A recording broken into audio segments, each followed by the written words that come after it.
Shalom, saudara yang terkasih dalam Tuhan Yesus.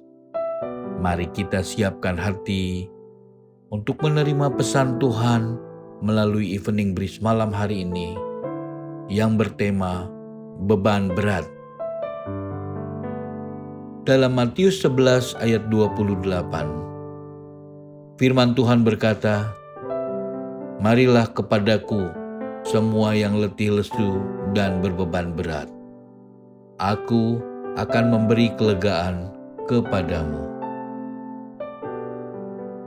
Saudaraku, alasan sederhana seseorang sulit untuk melupakan masa lalunya karena dari peristiwa yang terjadi dalam hidup masa lalunya yang tidak menyenangkan tersimpan dalam memori ingatan. Bahkan peristiwa buruk dalam hidup cukup besar mengambil memori penyimpanan. Ketika ada pemicu, maka memori itu akan keluar dalam bentuk ekspresi tubuh, baik itu tindakan, sikap, maupun kata-kata. Mendera hati karena luka enggan pergi.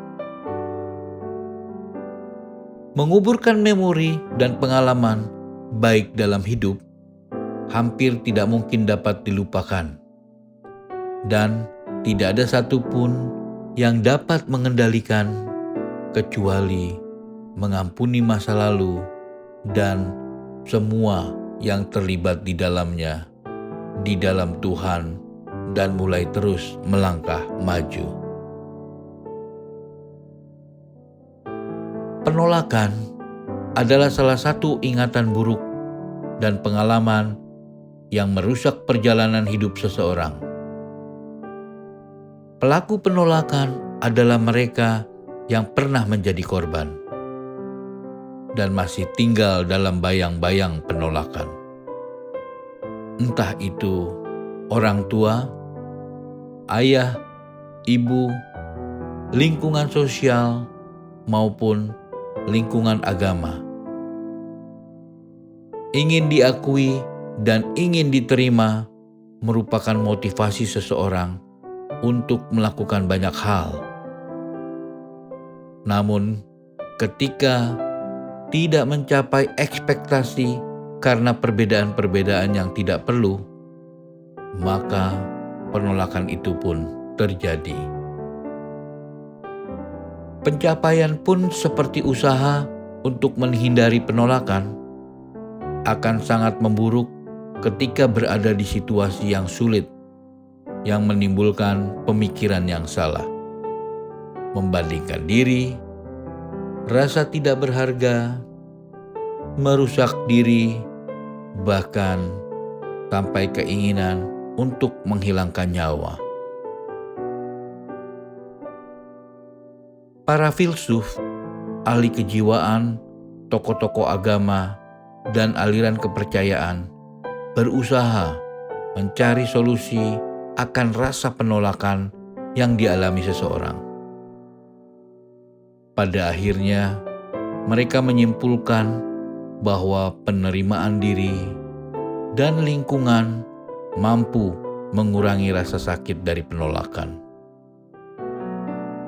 Namun tidak mampu menghilangkan rasa sakit itu secara permanen dan memulai hidup dengan rasa penerimaan yang berjangka panjang, yang berujung pada ketakutan. Marilah kepadaku semua yang letih lesu dan berbeban berat. Aku akan memberi kelegaan kepadamu. Itulah firman Tuhan dalam Matius 11 ayat 28. Marilah kepadaku adalah pernyataan dan ajakan dari Pencipta yang menyatakan diri dalam Kristus Yesus kepada mereka yang saat itu merasa mengalami beban yang berat. Ayat ini tetap berlaku sampai sekarang. menghancurkan dinding hati yang didera oleh luka rasa tertolak dari masa lalu dan masa sekarang. Luka itu tergambar jelas di atas kayu salib, sehingga membawa manusia kepada penerimaan sejati di hadapan Bapa. Hanya dengan mengerti dan mengalami penerimaan akan Kristus, maka seseorang akan benar-benar lepas dari rasa tertolak. Bahkan keadaan tidak mendukung sekalipun memampukan seseorang merasa aman berkarya di mana saja bagi kemuliaan Kristus. Demikian pesan firman Tuhan melalui Evening Breeze malam hari ini. Tuhan Yesus memberkati.